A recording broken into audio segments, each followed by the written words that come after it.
Sejam bem-vindos a mais um programa Fonte de Luz, aqui na Sociedade Espírita Casa do Caminho.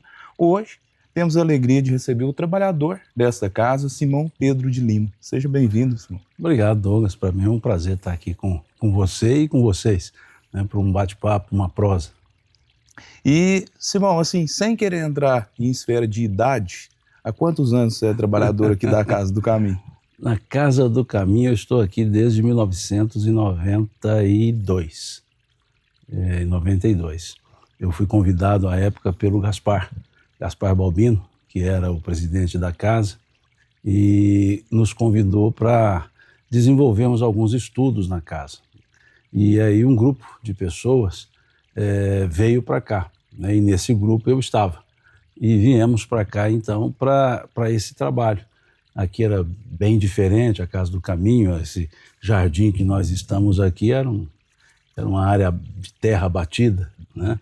E hoje essa casa também estruturada, com várias salas.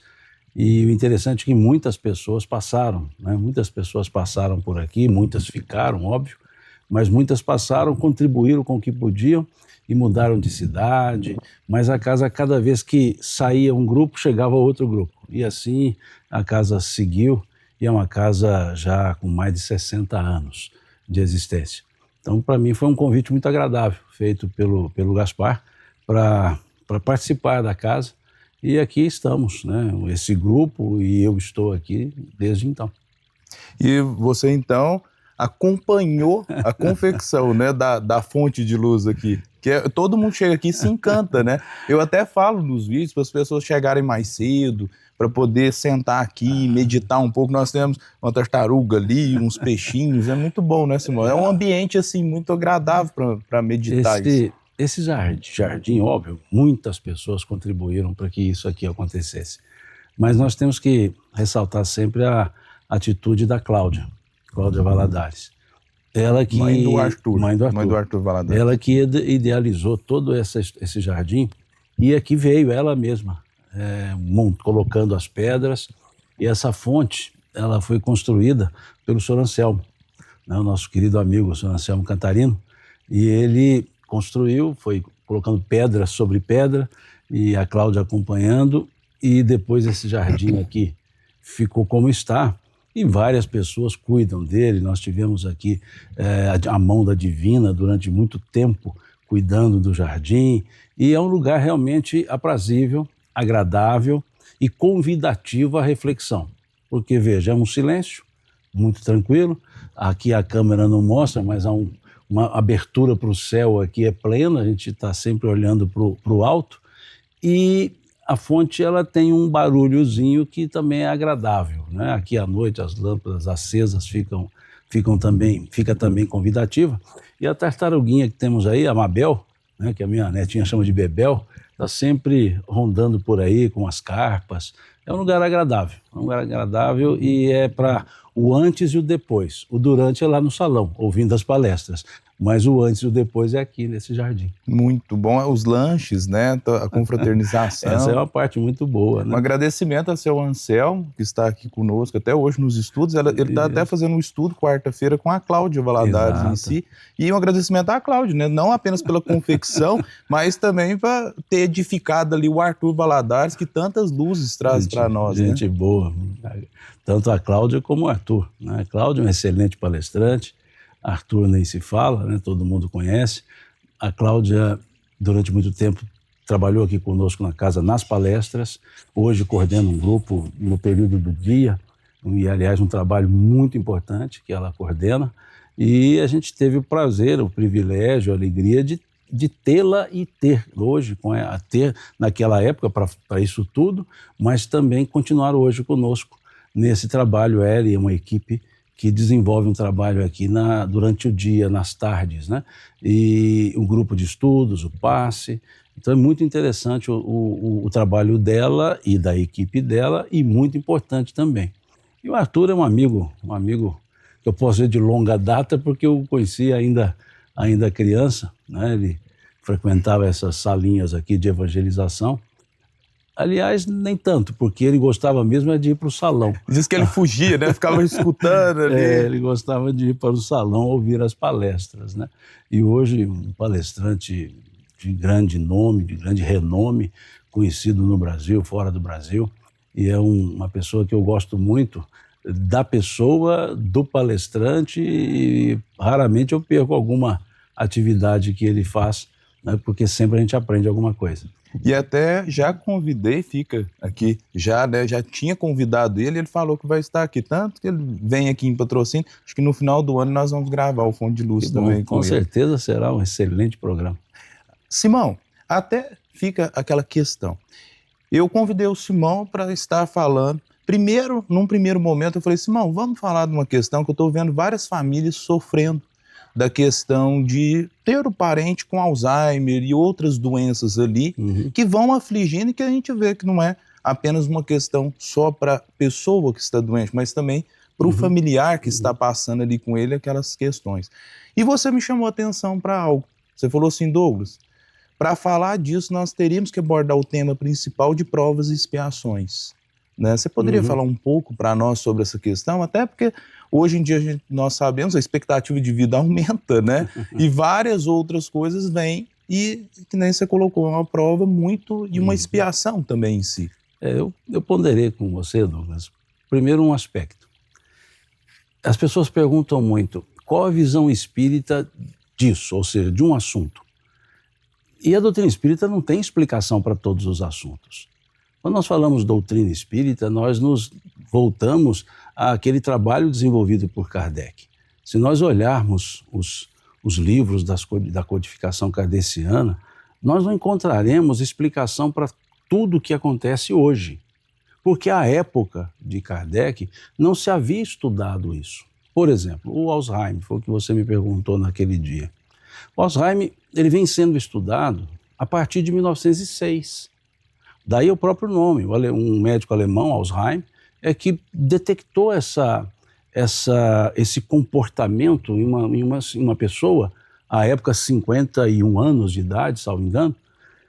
Então, a partir dali, ele viu que ela estava desenvolvendo um estado de demência, desmemorizando, perdendo memória, e o estudo começou ali, né? Então, veja, na época de Kardec não se trabalhava esse assunto, não se tinha essa terminologia, não se tinha sequer esse estudo. Ali existiam, por exemplo, na época dele, os convulsionários, mas não um estudo nesse nível aprofundado para dizer assim, qual é a visão espírita dessa doença específica, seja o Alzheimer, seja qualquer outro. Então nós não temos uma visão espírita sobre um ponto. Para você ter uma ideia, a ciência só vai estudar os elementos psicossomáticos lá pelos anos 30 do século XX. É que vem entendendo que há um envolvimento entre a emoção e o corpo. Só já quase na segunda metade da década de 30. Então, Kardec não estudou isso lá atrás, nesse nível, para dizer qual é a visão da doutrina espírita naquela estrutura codificada por Kardec. Óbvio, muitos conhecimentos surgiram, outros estudiosos surgiram, do mundo espiritual inclusive. André Luiz, por exemplo, na sua literatura, traz diversos pontos, diversos elementos sobre doenças, mas não foi ali dizer essa ou aquela doença. Foi trabalhar com um conjunto. E aí sim a gente pode vir para esse campo que você está colocando, o campo de provas, o campo de expiação. É natural, por uma questão lógica, uma ideia não fatalista, mas de causa e efeito. Não vou trabalhar com a ideia fatalista também não podemos trabalhar com a ideia casuísta, mas causa e efeito é algo que precisa ser observado para que não haja um vitimismo existencial. Se não houver uma causa por os acontecimentos, nós seríamos vítimas de uma casualidade. E a gente se entende que a casualidade seria um certo, entre aspas, descuido na lei de Deus, que não trabalharia com casualidade. o que pode parecer casualidade, nós podemos chamar de livre-arbítrio, de liberdade de pensar, liberdade de agir. E cada ação gera uma consequência. Uma ação bondosa, consequência bondosa, e assim uma ação malévola, consequência malévola. Então, dentro da lei de causa e efeito, não é determinista, tampouco fatalista. Mas há uma pergunta assim: qual a causa para isso? Então, quando vamos para o mundo corporal, há causas que a ciência, e eu digo aqui ciência numa forma mais genérica, há causas que a ciência não localiza. Por exemplo, elementos sindrômicos, síndromes. Elas são assim chamadas porque não tem ali uma causa absoluta, uma causa única determinante. Percebe-se mais os efeitos do que a causalidade. Então há causas que vão além da própria estrutura corporal, estrutura biológica. Aquilo que muitas vezes se aponta como uma causa, ela pode ser uma subcausa. Por exemplo, no campo das demências, é uma afetação no cérebro. Mas a afetação no cérebro foi causada por quê? Então, a afetação no cérebro pode ter causado a demência. No caso que você deu exemplo lá atrás, o Alzheimer. Tá, mas qual foi a causa para o cérebro ficar afetado? E aí você vai num processo, né, digamos, de busca da causa primeira. E chega num ponto que essa causa primeira, ela não vai ser encontrada materialmente falando. É quando então vamos para as causas que antecedem a formação corporal, considerando que somos seres espirituais que existimos ou existíamos antes do nascimento. É o que Kardec muito bem separou, de uma forma, digamos, generalista, no capítulo 5 do Evangelho segundo o Espiritismo, quando ele foi tratar de causas atuais das aflições e causas anteriores das aflições. E ali entendamos aflições, quaisquer desordens, sejam do campo emocional, psicológico, físico. E ele mostra, então, que há causas que estão na estrutura presente, na encarnação presente. E aquelas causas não encontradas, depois de uma perquisição profunda, elas estão em existências anteriores, não imediatamente anterior, quaisquer outras anteriores. Então aí é que vem o campo das provas e expiações, que não são fatalistas, elas são consequenciais, mas não são impostas. Se nós observarmos o Livro dos Espíritos, questão 258 à frente, ali nós temos um título chamado Escolhas das Provas, mostrando-nos que, em regra, a encarnação ela é programada, em regra. Programada pelos prepostos, digamos assim, prepostos divinos e pelo próprio reencarnante. E ali se programa o gênero de provas pelo qual a pessoa vai passar. Ela escolhe o gênero. Então, lá na questão 258, pergunta-se: o espírito tem consciência do que lhe sucederá na vida corpórea? E eles respondem: sim, ele mesmo escolhe o gênero de provas pelo qual quer passar. Aí na questão seguinte, a 259, Kardec pergunta, partindo desse pressuposto que o espírito escolhe o gênero, ele pergunta: tudo o que nos acontece na vida corpórea foi por nós escolhido? E aí eles respondem: tudo não seria a palavra adequada, pois, dizem eles, escolhestes o gênero das provas, não a especificidade. Então eles dão exemplos de que gênero é um conjunto. Agora, nesse gênero, várias situações podem ocorrer. Por exemplo, gênero de provas, debilidade na saúde. Quais doenças? Depende. Depende das circunstâncias às quais eu estou exposto. Depende de atos que eu pratico. Mas o que eu tenho seria uma debilidade na saúde. Seria, vou usar apenas para fins didáticos, eu teria uma imunidade, digamos, aquém do necessário. Abaixo. Isso aqui é só para fins didáticos, não estou generalizando. Até porque é um assunto que eu sempre digo também, Douglas, que para falar de assunto de saúde, deveria ser médicos profissionais da saúde. Uhum. Para falar do visão espírita do direito, dos profissionais do direito. Visão espírita da sociedade, pessoas que estudam a sociedade. Porque podem unir elementos do conhecimento técnico, do conhecimento científico ao conhecimento espírita. E quando a área que alguém não é da saúde, como eu, por exemplo, eu tenho que pisar em cascas de ovos para que eu não cometa erros conceituais do ponto de vista clínico, do ponto de vista da saúde corporal, porque eu não tenho o domínio de toda a terminologia, eu não tenho o conhecimento de todo o complexo.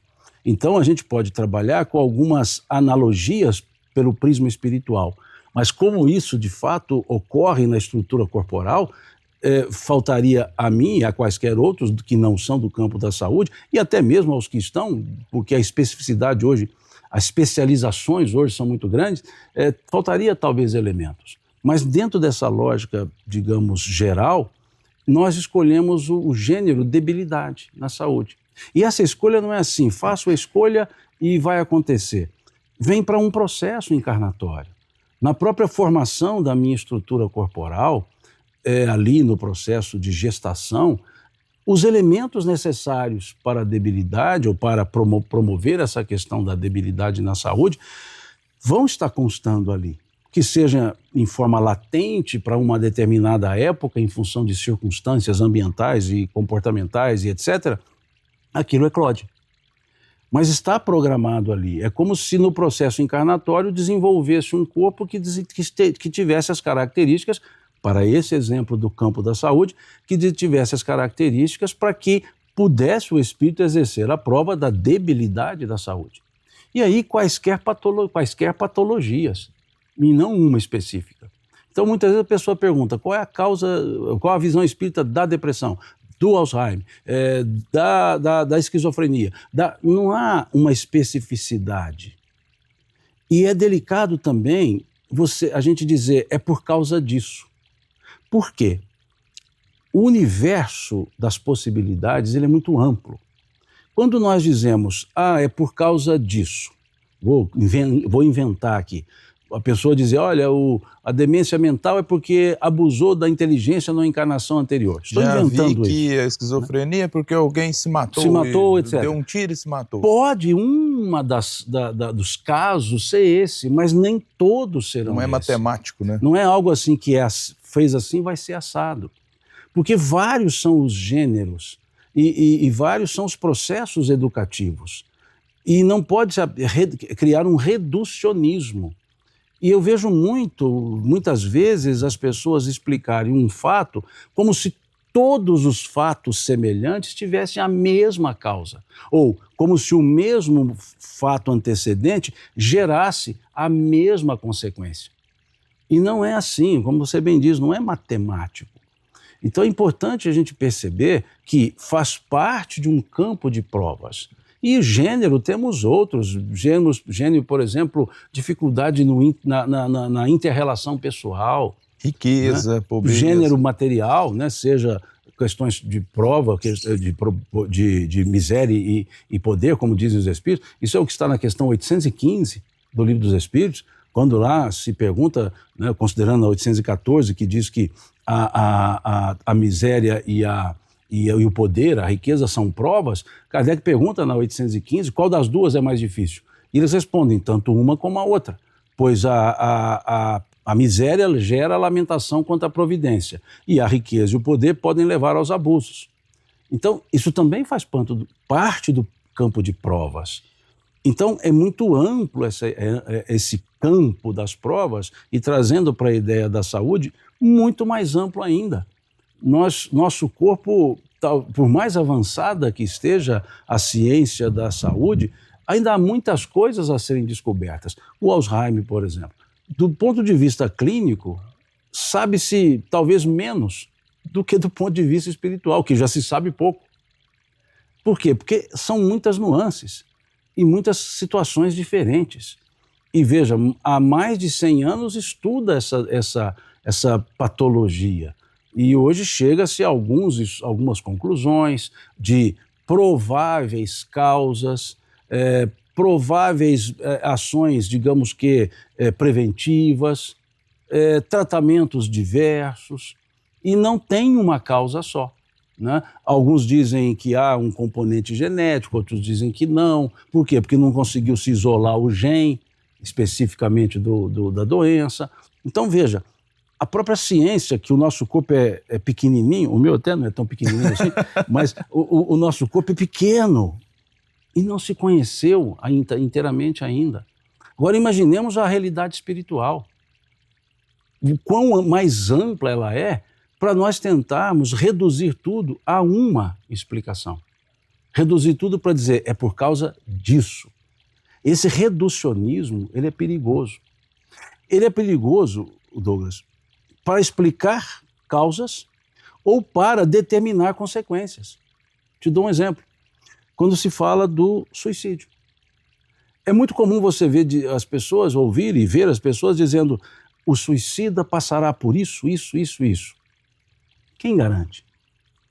Se nós olharmos a questão 957 do Livro dos Espíritos, lá se pergunta quais são, em geral, as consequências do suicídio. E eles começam a resposta dizendo assim, as consequências são diversas. Já começa dizendo, são diversas. Não pode reduzir a uma, são diversas. E eles dizem, tudo dependendo das causas que geraram o ato. E eles falam que a única consequência que é igual a todos é a frustração ou a decepção de se ver vivos. Ou seja, a única coisa que todo suicida inventará é que não se livrou do problema. Só isso. Porque você tem até aquela questão do samurai que faz o suicídio todo um com o outro e aí eles trabalham ideias, né? as ideias, Douglas, por exemplo, a partir da questão 943, que vem trabalhar sobre o desgosto sobre a vida, suicídio, eles vêm trabalhando ideia, Kardec ainda pergunta, mas existe suicídio involuntário? Eles dizem sim. Ele diz eles usam até uma expressão da época, o demente mental, que não tem o controle dos seus atos. Não tem a consciência, né? Então, várias são as causas, dependendo das situações circunstanciais. Se nós olharmos o artigo 11 do capítulo 7 do livro Céu e Inferno, eu chamo de artigo, lá está como item, é porque o título chama Código Penal da Vida Futura, então eu coloco artigo. Né? O artigo 11, ele nos fala que uma mesma falta praticada por pessoas diferentes tem expiações diferentes em função da atenuante ou da agravante que gerou o fato. Então, autoconhecimento de causa, baixo conhecimento de causa, consequências diferentes. Então, é importante a gente perceber que não se pode trazer por uma resposta reducionista. Então, há suicidas que passarão por situações como as narradas em alguns livros? Sim. Há outros que não. Ah, mas ele expiará na próxima encarnação? Não necessariamente. Pode ser que a próxima, não, ele precise angariar forças, pode ser numa outra. E onde buscamos fundamento para isso? Artigo 9º, do mesmo Código Penal da Vida Futura, capítulo 7 do livro Céu e Inferno. Quando ali diz, nesse artigo 9º, que as faltas cometidas serão expiadas na encarnação, na próxima ou em outras encarnações. E eles acrescentam, Kardec acrescenta, pois as reencarnações são solidárias entre si, porque pertencem ao mesmo espírito. Ou seja, não quer dizer que é na outra. Pode ser que na outra venha em condições até melhores do que estava, para angariar condições para uma prova na frente. Porque as provas, as expiações, não são punições. Expiação não é punição. Se olharmos a definição dicionaresca, para não falar dicionalista, pode ser assim também, sem nenhum demérito, mas a definição de dicionário, expiação é redenção. É você se redimir. O processo expiatório é um processo no qual eu consigo me redimir de situações, digamos que em débito, né? Situações, não vou usar o termo delituosas, é muito forte, mas situações em que estava em débito. É uma dádiva. Então eu posso redimir isso por meio de alguma circunstância, de alguma atitude.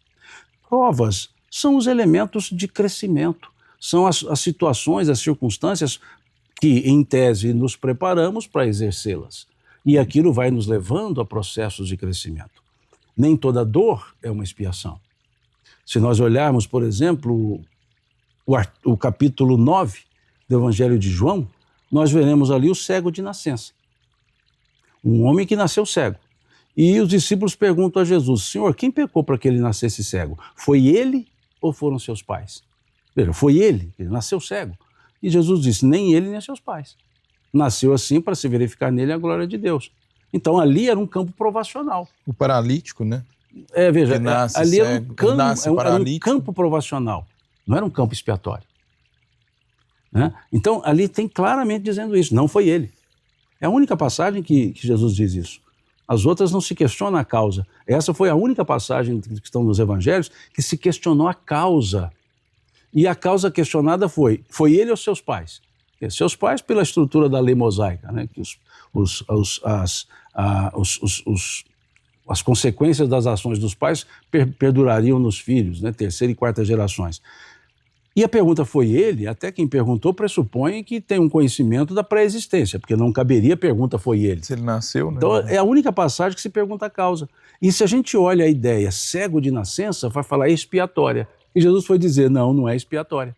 Nem ele pecou, nem seus pais. Então, não existe como dizer se é prova ou expiação pela a visão da consequência que nós temos. Porque muitos dizem assim, expiação é doloroso. Prova não. Não necessariamente é assim. Tudo depende das condições do espírito. Então, as provas são esses elementos. Dona Joana de Anjos, interessante, no livro Plenitude, ela diz assim sobre a expiação. A expiação tem como finalidade fazer o espírito retornar ao ponto que estava antes da queda clamorosa. O que é a lógica dela? A gente vem num processo de crescimento. Há um fato que a gente cai, a gente não degrada, a gente não volta, não retrograda, a gente cai. A expiação me devolve para o ponto para eu continuar crescendo. Então a expiação não me leva lá para cima, ela me devolve ao ponto para eu continuar pelos meus exercícios, as minhas ações, os campos provacionais de forma geral, desenvolver o crescimento. Então se nós olharmos por esse prisma, quaisquer situações, eu vou usar um termo só didático, quaisquer situações anômalas que possam fugir ao, entre aspas, normalidade, estão nesse campo de aprendizado, de provas ou expiações, nesse sentido redentor. Então, não há punição. Estar aqui na Terra não é punição para ninguém. Embora o mundo de provas e expiações mas não é punitivo. É oportunidade de crescimento. Questão 132 do Livro dos Espíritos. Qual a finalidade da encarnação dos espíritos? Deus vos impõe a encarnação com a finalidade de vos fazer progredir. Para uns é uma prova, para outros uma missão, veja. Mas todos, dizem ele, estão em condições de cumprir com a sua parte na obra da criação. Então a Terra é um laboratório de experiências evolutivas. E onde nós encontramos isso? Questão 230 do Livro dos Espíritos. Quando se pergunta, o espírito evolui no estado errante, na erraticidade? Eles dizem, em conhecimento e segundo a sua vontade. Mas só o contato com a matéria lhes permite exercitar o conhecimento adquirido. O contato com a matéria, ou seja, a encarnação. Então, a encarnação é o laboratório, onde fazemos a prática da teoria que aprendemos nesse mundo espiritual, por assim dizer.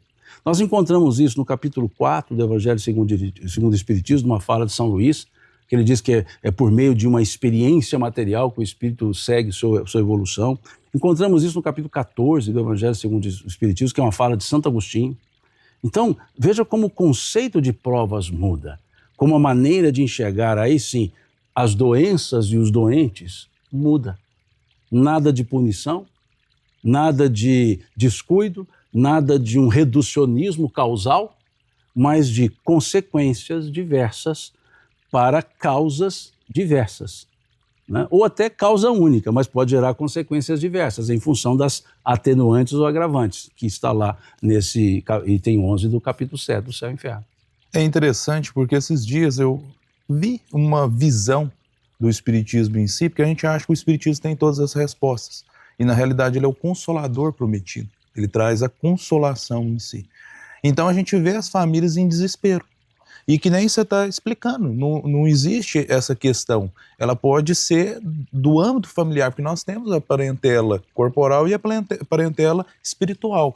E isso também, o espírito que está ali com aquele parente, ele tem que ter essa visão também, né? Dessa questão do todo. Veja, as provas, elas de certa forma, são coletivas em que sentido? A minha prova, convivendo com alguém, de certa forma, afeta aquele alguém. Então, imaginemos numa prova, como, por exemplo, desse campo da saúde, o comportamento da pessoa acometida afeta a estrutura dos demais. Então, de certa forma, há uma concórdia nessas provas. Não quer dizer que há um vínculo assim, ele tem que passar por isso por causa que ele também teve assim. Não, não. Há uma concórdia. Posso estar num meio familiar com um parente acometido, por exemplo, de um Alzheimer, que gera, sim, uma dificuldade de convivência, e não ter eu nenhuma situação, nenhuma causa para isso, mas uma proposta minha. Não, ótimo, vamos trabalhar com isso. Então, acaba sendo educativo, acaba sendo também oportunidade educativa para todos que estão em conjunto. Porque o Alzheimer, ele tem um detalhe interessante. Dá a impressão que a pessoa mudou. Uma pessoa dócil, educada, cordial, quando acometida fica agressiva, rude, fechada, né? Uma pessoa que cuidava tanto da saúde corporal, acometida, não cuida mais. É como se houvesse uma mudança. Então, veja, como que isso afeta toda a estrutura familiar. Então, não deixa de ser uma prova, mas entendamos bem, não é no sentido prova assim, vou impor àquela família essa dor. Não, não. Acaba sendo uma questão de prova. Por quê? Porque aquela pessoa vai gerar um comportamento que demandará das outras um cuidado especial para com ela. Seja um cuidado físico, de higiene, seja um cuidado físico com a saúde corporal, seja o cuidado para ter um clima de bem-estar, né, convidativo, a uma boa relação. Então acaba que afeta, sim. Mas também não quer dizer que todos aqueles guardam prova igual, com a diferença de não, esse vai ser acometido, aquele não, mas ele também deveria ser. Não, não é bem assim. Porque senão nós entramos para o campo do fatalismo. E não há um fatalismo. Há um conjunto de circunstâncias. Pode ser que naquele grupo se dispuseram como o cego de nascença, ou seja, não tinha nada a ver, não tinha nenhuma causa para isso. Se dispõe. Agora, é prova? É.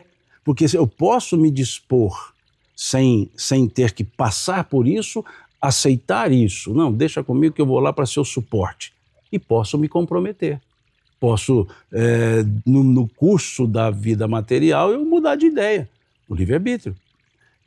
Então é uma prova, porque eu posso me dar bem ou não naquela prova. Então, nesse sentido, é uma prova. Agora, dizer, não, é uma prova no sentido expiatório para todos, não necessariamente. Não obrigatoriamente. A família nem sempre estão ali seres que já conviveram um com o outro. Porque se nós olharmos no Evangelho segundo o Espiritismo, no capítulo 5, lá diz assim, o espírito frequentemente renasce no meio em que já viveu. Vou usar para dizer com as minhas palavras, frequentemente não, mas ele diz assim, para reatar as relações do passado, rompidas do passado. Mas vejamos o advérbio que foi usado por Kardec, o espírito frequentemente. Ele não usou o advérbio, o espírito constantemente. Então significa que em maior frequência estão ali os conhecidos, mas também há desconhecidos que pela primeira vez dividem um seio familiar no sentido consanguíneo, até mesmo afetivo. Porque senão o advérbio não seria frequentemente, seria constantemente. Então, dentro dessa lógica, ali podemos ter seres, como temos na vida encarnada, quantas pessoas solidárias que se dedicam a cuidar das outras e muitas nem conheciam as outras pessoas, só querem cuidar. Também assim na estrutura familiar. Há espíritos que não têm uma relação, mas dentro daquela organização, dentro daquele clima necessário, eles podem dizer, não, eu estarei ali para dar o suporte, para auxiliar. E aí criam vínculos, criam afetividade, mas estão ali para um auxílio. É prova? É, mas no sentido de eu quero estar ali para tentar auxiliar. É o que a gente vê no meio social, quantas pessoas voluntariamente vão, por exemplo, aos hospitais para prestar um concurso a uma pessoa, nas casas de idosos, vão ali, quantas vão dar banho nas pessoas, cuidar de feridas sem conhecê-las. Não quer dizer que estão em prova, quer dizer, no sentido, digamos, pejorativo, não é a palavra, no sentido expiatório que se dá a palavra prova. Não, estão ali por uma, aspas, missão. Missão com M minúsculo, mas não deixa de ser um aspecto missão. Por isso que está lá na questão 132, né? Para uns é uma prova, para outros missão. Missão não no sentido da envergadura do que se faz, da grande envergadura, mas do resultado solidário que aquilo gera. Quando você vê pessoas que deixam o conforto de uma vida social e vai para lugares, como o caso lá da Fraternidade Sem Fronteiras, por exemplo, que vai para lugares assim, em que há um campo de refugiado, e ali a pessoa vai viver ali para cuidar dos outros, para auxiliar os outros. Você vê o Médicos Sem Fronteiras, né? Então veja, isso são, entre aspas, com M minúsculo, missões. E são pessoas que não conhecem aqueles dos quais eles estão tratando. Eles vão lá, por exemplo, Médicos Sem Fronteiras, eles vão cuidar das crianças, eles não sabem quem é aquela criança, filho de quem, de não quem, se mora aqui, se não mora ali. Eles vão pelo ato da solidariedade. Então, na família, numa estrutura como essa, nós temos espíritos que estão ali por ato da solidariedade, pelo ato da amorosidade universal. Para amparar. Né? E aí você vê, é um campo de prova, sim, mas veja, alguns ali estão para o aspecto da sustentação. Deixa de ser prova? Não, porque podem não cumpri-la, pode desviar, pode. Então não deixa de ser um campo de prova, né? Mas não é o aspecto expiatório que se dá. A família em si, dentro desses gêneros e dentro, como a melhor forma de lidar? A gente fala, inclusive, por exemplo, se você vê as curas de Jesus, que ele falou, vá, sua fé te curou. A gente vê muito ele trabalhando esse mecanismo da fé. E dentro do Espiritismo a gente sabe, pelo fluido cósmico universal e tantos outros, né? Assim, a gente vai olhar por esse fluido que você atrai para ti aquelas né, energias, tanto de cura, mas a gente vê também que no Evangelho, se não me engano, no Evangelho segundo o Espiritismo, que eles evocam a cura de Hermes para curar uma mulher cega. E ele fala, o que queres que eu cure? O corpo ou a alma? Eu não esqueço disso, porque assim, eles falam, a alma, então é necessário ainda ter a alma. Nós vemos que nem todos que procuravam Cristo obtinham ali a cura. Então assim, como que deve se lidar com isso em si, dentro dessas questões? O primeiro ponto, Douglas, é que as pessoas associam fé a uma crença religiosa. Se nós olharmos a questão 354 do livro Consolador, Emmanuel vai nos falar sobre fé de uma forma muito interessante.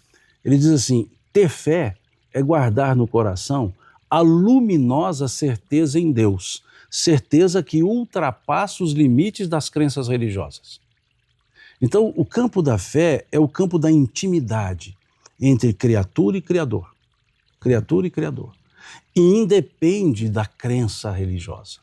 Digamos que a crença religiosa é um aquário dentro do oceano, em que a crença é o aquário, né? O peixinho está dentro do aquário, mas ele está dentro do oceano, esse aquário, aberto. Se o peixinho sair um pouquinho, ele vai ver a espiritualidade, ele vai ver a fé, que vai muito além do aquário.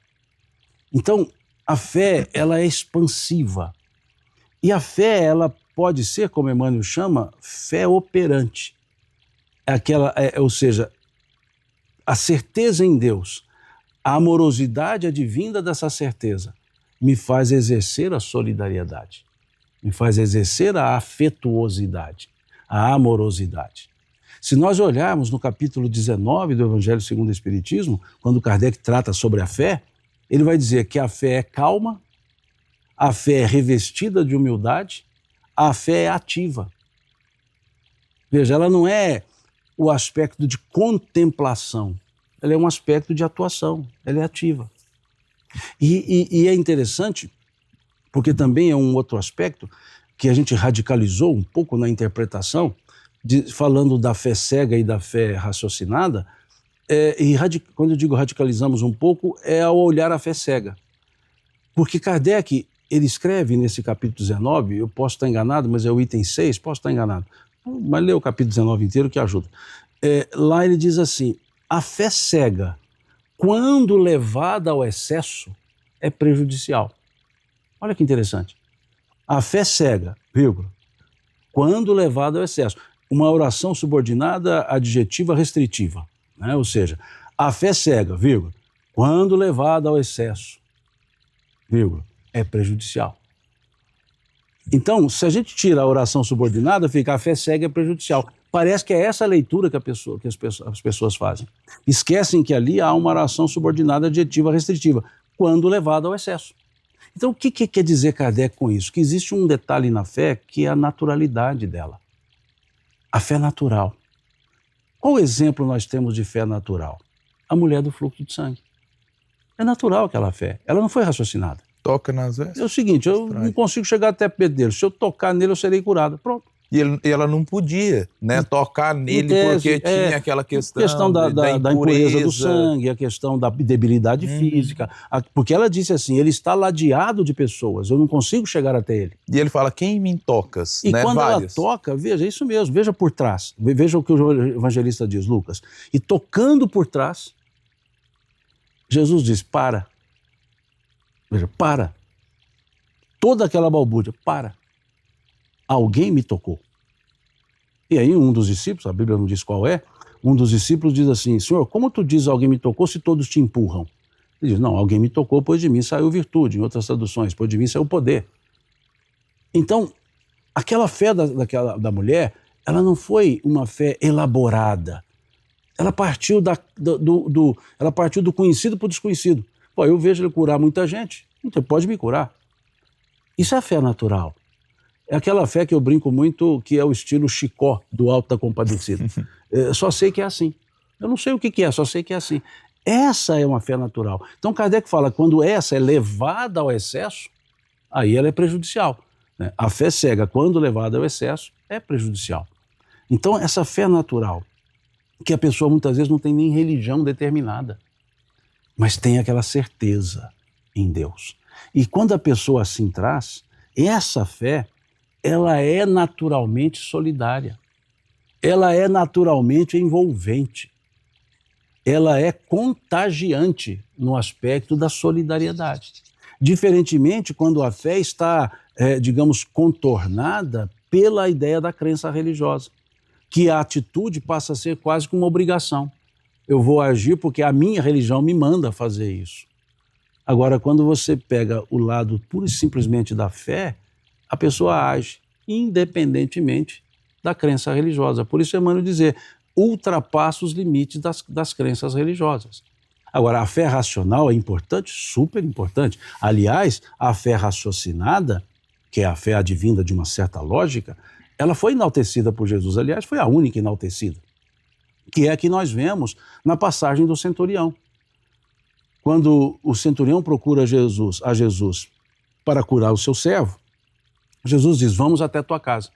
Ele diz, eu não sou digno de que entres em minha casa. Eu sou comandante e tenho meus comandados. Quando eu dou ordem, eles a cumprem. Tu tens os teus exércitos. Dize uma só palavra e meu servo será curado. O que ele usou? Ele usou de uma analogia. Eu sou um centurião, tenho uma centúria ao meu cuidado. Eu dou ordem para qualquer um dos centuriados, eles vão cumprir a ordem mesmo que eu não esteja perto. O que ele fez? Olha, Jesus é muito mais do que eu, ele tem um exército de anjos, por assim dizer. Se ele der uma ordem, ele não precisa ir lá no meu servo, daqui ele cura, porque o anjo dele vai lá. O que é isso? Racionalidade. E aí ele diz para ele, grande é a tua fé, vai que teu servo está curado. Mas ele vira-se para os discípulos e diz assim, em toda a minha andança por Israel, jamais vi tamanha demonstração de fé como a desse homem. Veja, uma fé raciocinada, que não é racionalizada. A fé raciocinada, ela não exclui a fé natural. A fé racionalizada só aceita a fé que tiver razão. Mas aquela fé de não sei, só sei que eu acredito assim, não é excluída pela fé raciocinada. Então, isso gera solidariedade. Aquele que é solidário, naturalmente solidário, aquele que é afetuoso, ele tem fé. Ele pode não ter uma religião institucionalizada, mas ele tem a espiritualidade, a religiosidade, a fé, que faz com que ele não se realize, senão realizando com os outros. Essa é a ideia da fé. Essa é a ideia trazida pelo Cristo, que não fundou religião nenhuma. Trouxe apenas é uma forma didática, né? Trouxe o ensino, que Pedro, muito inspirado, disse: tu tens as palavras de vida, tu tens as palavras de vida eterna. Ou seja, palavras que o tempo não iria retirá-las. Não pode pessoas tentar deturpá-las, mas elas sempre serão expressão verdadeira, né? E a amorosidade é o cerne desse processo, né? Eu dizia hoje pela manhã, na live domingueira que eu faço lá no estudo das cartas de Paulo, que todos devemos buscar um propósito de vida. Se nós observarmos os evangelhos, nós temos um item que mostra qual é o propósito do Cristo. Muito claro, é o capítulo 10, versículo 10 do Evangelho de João.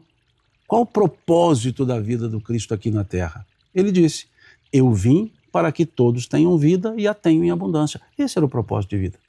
Tudo o que ele fez foi para atender esse propósito, para nos mostrar a imortalidade da alma, para nos mostrar a transcendência da vida. Isso era a vida em abundância. Então, tudo o que ele faz, o propósito era esse. E o que ele fez de mostrar a ideia da amorosidade é para que tivéssemos a vida em abundância. Então, o propósito existencial dele aqui foi esse, e ele que disse isso. Eu vim para que todos tenham vida e a tenham em abundância. Então, o nosso propósito é tentar compreender essa abundância e vivê-la. Não é abundância na vida, é vida em abundância. Ou seja, a vida é que é abundante. E quando a gente entende isso, Douglas, o nosso olhar ele vai além do túmulo. O nosso olhar vai além do berço. E passamos a entender que esse interregno, berço-túmulo, é um momento. E se o olhar vai além, nós então começamos a agir como alguém que vive além do próprio túmulo. E o senso de solidariedade, ele vai além do próprio túmulo. Ou seja, todo o nosso campo da, digamos, vou usar a palavra moral, mas para fins de bem, né? Não moralismo, todo o nosso senso de moral, ele depende do nosso conceito sobre vida. Se para mim a vida começa no berço e termina no túmulo, minha moral só tem esse tamanho. Meus conceitos existenciais só têm esse tamanho. Mas se para mim a vida vai além do túmulo, meus conceitos vão além do túmulo. Se a vida começa antes do berço, meus conceitos vão além do berço, né? Quer dizer, aquém do berço. Então, aquém do berço e além do túmulo faz com que a gente tenha uma vida totalmente diferente. A solidariedade passa a ser um elemento existencial. Por quê? Posição social não é mais determinante. Origem familiar não é mais determinante. É só do momento entre berço e túmulo. Antes dele e depois dele, isso não conta mais. Então, o que conta é quem eu sou.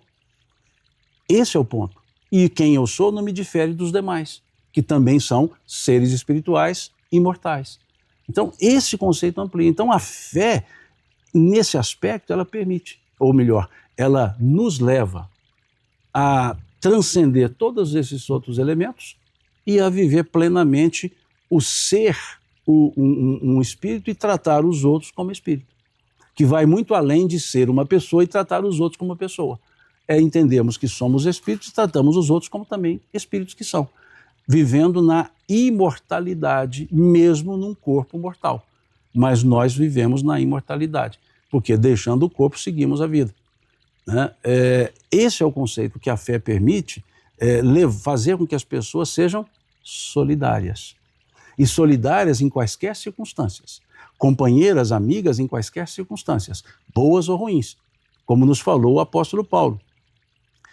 Ele diz assim, aprendi a viver em quaisquer situações, né? Sei viver em penúria, sei viver em abundância.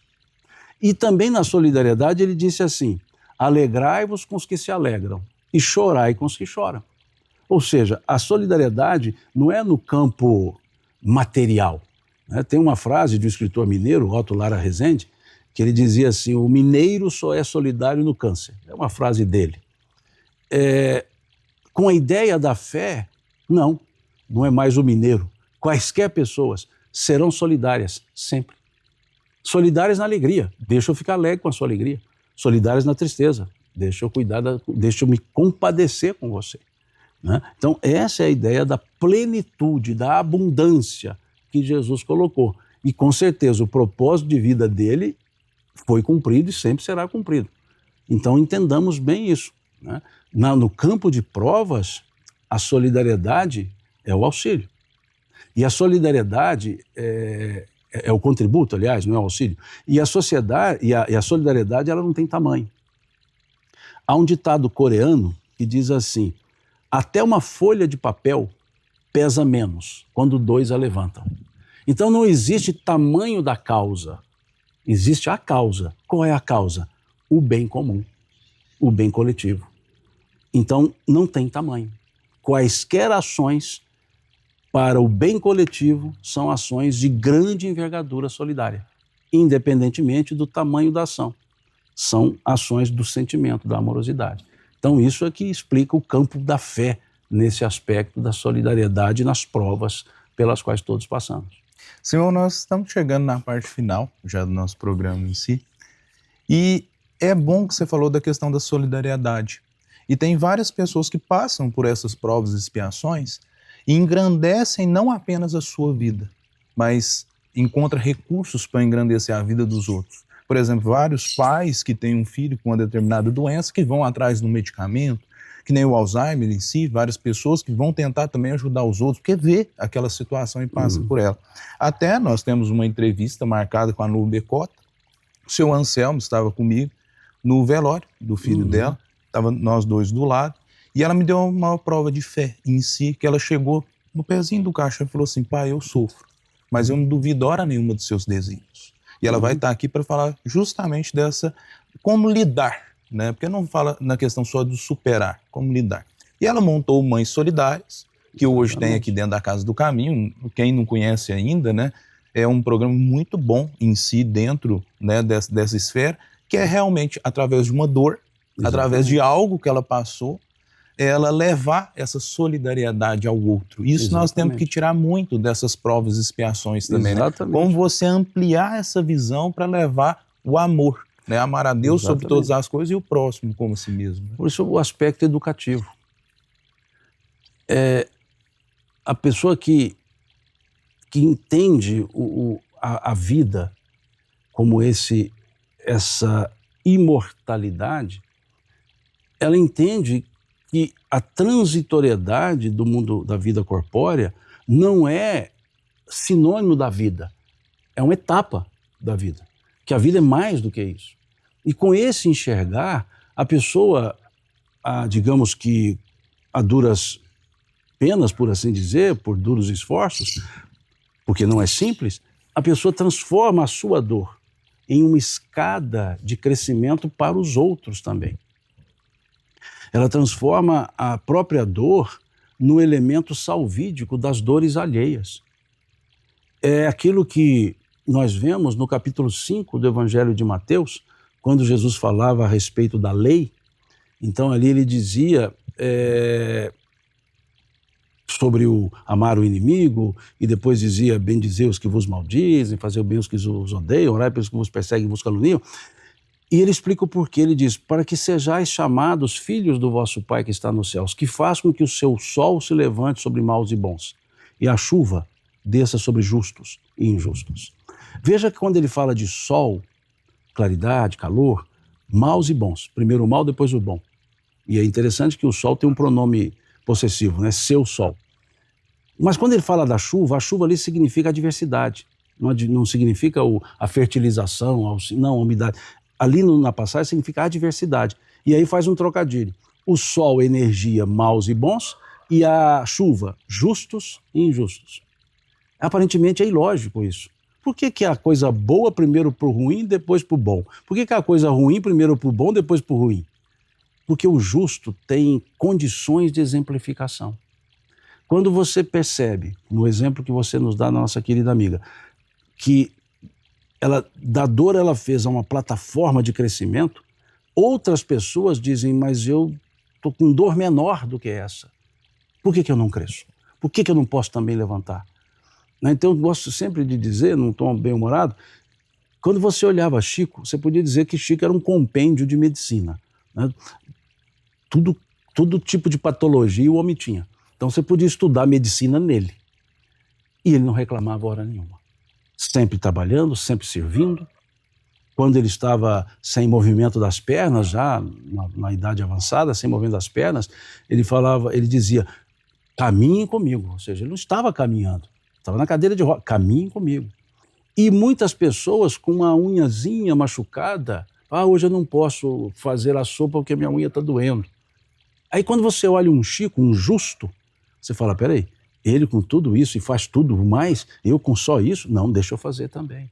Então a gente entende o porquê dessa ideia do justo e injusto. Então o jugo que Jesus fala é sempre suave. Né? O jugo, na linguagem nossa aqui, é a canga, né? Que se põe no boi, que direciona. Né? Ele diz, e normalmente é madeira, dói, pesado, né? Mas ele diz, o meu é suave. Né? Por quê? Porque o jugo dele é que nos direciona. E é suave. E ele diz que o fardo é leve. Por que o fardo é leve? Porque o fardo é sempre proporcional às forças. E por que é proporcional às forças? Porque faz parte da escolha das provas, lá na questão 258 do Livro dos Espíritos. Então você percebe que a pessoa tem a força, e ela mesma sabe de onde vem. E ela não sabe de onde vem. O que é isso? Fé natural. Então veja que conjunto forte nós temos para entender a vida em abundância. Simão, um agradecimento. E já fica o convite para próximos programas, né? Aqui com o Simão. Já escreve aí nos comentários. Você quer ver o Simão aqui? O que ele fala de outras vezes? Nós vamos aproveitar muito o Simão aqui, que já mora aqui na cidade. Mora aqui pertinho. Né? É pertinho. Ele vem a pé. E, assim, somente para fazer um fechamento para nós, você pode trazer alguma mensagem? Não. Douglas, eu que agradeço, né, você pelo convite. Peço desculpas se porventura não abarquei o tema na forma que você gostaria. E a vida é um exercício solidário, constante. A vida é um exercício solidário. Aqui, nessa camiseta que nós usamos, Amigos do Caminho, nas costas aqui tem uma frase, que é uma fala de Paulo aos Gálatas. A frase tirada lá do capítulo 6 da carta de Paulo aos Gálatas, ele diz assim, então, ele parte de uma conclusão, então, enquanto temos tempo, façamos o bem a todos. E fica então a fala de Paulo. Enquanto temos tempo, enquanto estamos aqui, façamos o bem a todos. E com esse fechamento do Simão, nós convidamos você para ser um colaborador dessa casa, né, Simão? Fica aqui, depois do vídeo, você vai ter um vídeo contando um pouco do que a casa oferece, e nós contamos sempre com a participação. Desse vídeo também, nós contamos com a participação da pessoa poder compartilhar o vídeo com alguém. E o estudo ele não fica somente por aqui, a pessoa pode, nos comentários, trazer a sua visão, não é, Simão? A gente gosta sempre de falar que o programa Fonte de Luz é realmente para trazer luzes, assim, para você realmente mergulhar nessa fonte em si e beber um pouco dessa água, porque o próprio Cristo falava, né? Quem beber dessa água... jamais terá sede. Jamais terá sede. Então, convidamos para você para se inscrever no canal, contribuir com essa casa, ser um colaborador e até o próximo programa Fonte de Luz. Fiquem em paz. Obrigado, Simão. Eu que agradeço. A Casa do Caminho foi fundada em 1962 com o intuito de ser um albergue e servir alimentos aos necessitados com o nome de Sociedade Beneficente Casa do Caminho. Após a extinção do Grupo Espírita Eurípides Barçanufo, as atividades foram direcionadas para a nossa casa, se chamando a partir de então Sociedade Espírita Casa do Caminho. As atividades doutrinárias se dividem em palestras públicas, evangelização juvenil, evangelização infantil, evangelização de bebês e no ventre, estudo e pesquisa sobre o Evangelho. Para além das atividades doutrinárias, temos também as atividades assistenciais, as quais precisamos cada dia mais da sua ajuda, como Bazar Beneficente,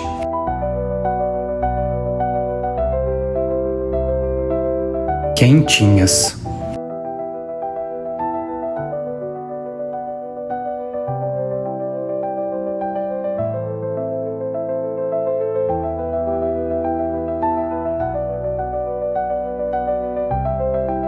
costura e confecção de enxovais para bebês.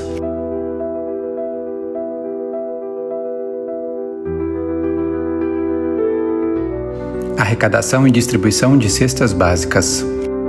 Distribuição de kits de higiene básica. Distribuição de kits de verduras. Entrega de sopa fraterna. Doação de pães e leite. Para que esses trabalhos continuem, precisamos da sua ajuda. Venha trabalhar conosco ao ser um doador associado.